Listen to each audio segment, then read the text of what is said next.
Hi, this is Aaron, and today we're going to take a look at the new iOS 4.2 update for your iPad and iPhone.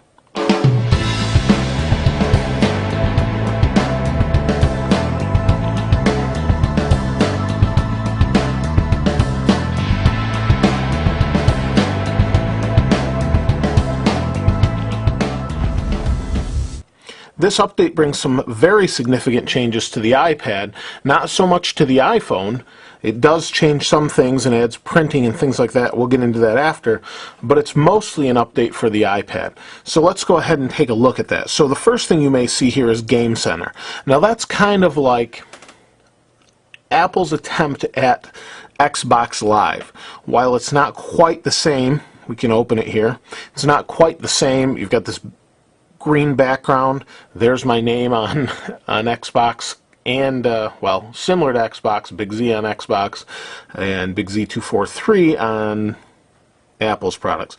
And it kind of shows the games that use Game Center.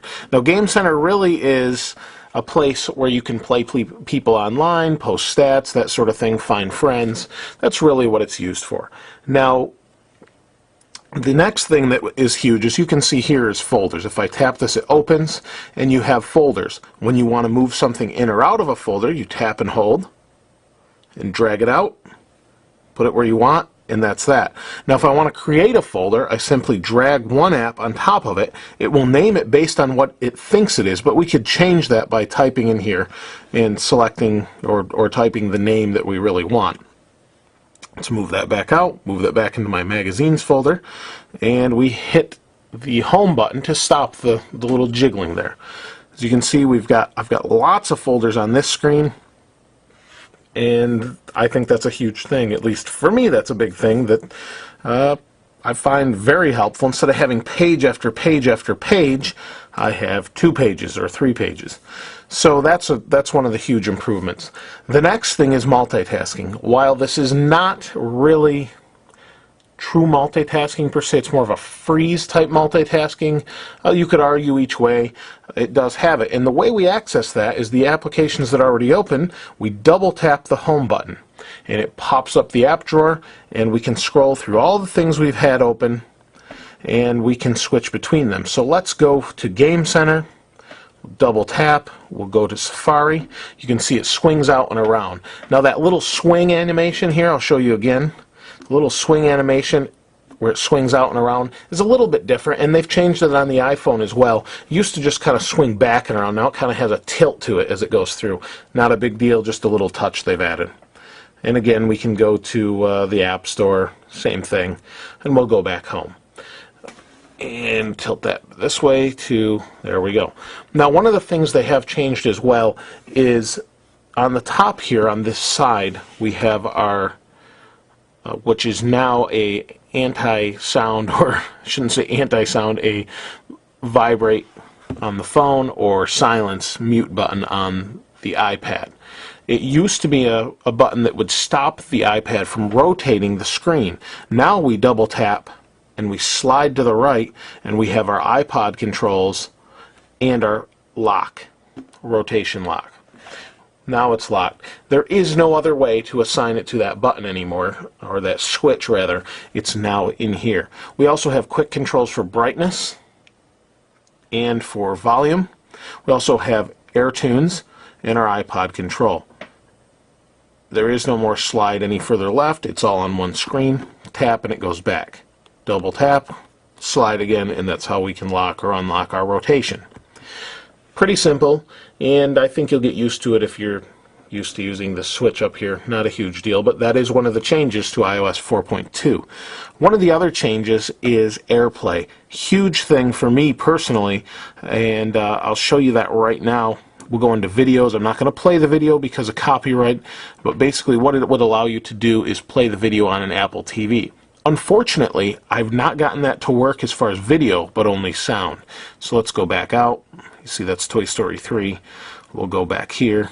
Came with my Blu-ray copy. It was pretty nice for my kids. I like it too, though. So here's the AirPlay button, and if we tap this, it says, where do you want to send the audio? You can see there's a little audio symbol there, so I can send it to the Apple TV. Now, any music I play I have a couple different bands here. If I were to play this song, it will actually play through my television or stereo that the Apple TV is connected to. So, pretty nice feature, and you can see it's up here. Switch it back to the iPad, it'll play here. Switch it back to the Apple TV, it will play here. And we'll go back into, you can kind of do that with some photos. Actually, those are some personal photos of my family, so we won't show you that, but same idea, you can stream those. Now, one of the other nice things you can do is you can print. So we'll go into This Is My Site, and here we have some options up at the top by pushing this button, and we have the option to print. We can select our printer. It's looking for printers. Now, it should find, if it works properly, this is the first time I've tried the print feature, honestly. It doesn't find anything. It's networked through my iMac at home, and I'm not sure what I need to do to set it up, but it does have the ability to print. I can print multiple copies, and it closed on me there. I can print multiple copies, and it's pretty much that simple. There's not a whole lot more to it. So I do have that option. There are multiple updates as far as fonts and other things. I'm just not going to get into it this time, but there are so many updates. I think I've shown you the most significant, but let's switch over to the iPhone here. And again, they've made a couple changes. We double tap and go to our multitasking slide. We have our screen lock in there. If we slide one more time, we've got our volume slider and AirPlay. That's pretty much the most significant change that I've seen in here, along with the printing. We can go into here for printing. Oh, whoops, that's not what I wanted to do, darn it. Okay, so here's well, our options. I guess we don't have it in notes, but there should be the print option. I have seen it. Let's go to, well, we'll go to Zollotech. Let it load here. There we go. It's loading Zollotech, and we have our options down here to print. So they're down at the bottom. We can also search. One thing that's very cool, we go to Google search, and we can search within the page. So if we type LG, it'll say on this page. Let's see if I bring this in, you can see that. It says on this page. Come on, refocus. There we go. On this page, and if I scroll down, we can find LG on the page, and it highlights LG. Really nice feature, something I will be using quite a lot as I do a lot of searches on my website pages when I'm looking for something. So that's really the most significant updates other than AirPlay. We can send this to the Apple TV again by hitting the AirPlay button. Other than that, there is not a whole lot more going on with this update. On the iPhone side, because we've been used to iPhone 4, or the iOS 4 rather, OS.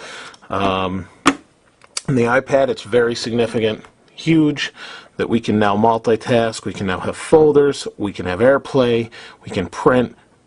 And I think printing will help a lot with those going to college or wanting to use this to write with Pages here. Very, very nice feature. So, oh, one thing I left out is mailboxes. You can consolidate your mail now. Let's see if we can back out to inbox. Okay, so there's a couple of my inboxes. I have my Gmail and my @me account, so we have those, and it consolidates them to one inbox now, and that's one of the other updates. There's so many updates to iOS 4, and then 4.2 adds the ability to print and a couple extra things. So I think it's really significant, and hopefully if you've got an iPad, you're upgraded, and same with your iPhone, and it's really nice to be able to print once you can, you know, let it see it on the network there. This is Aaron. If you have any questions, please feel free to ask, and hopefully I answered most of them, but let me know what you think of the OS. Please continue to subscribe and comment. I really appreciate it. This is Aaron. I'll see you next time.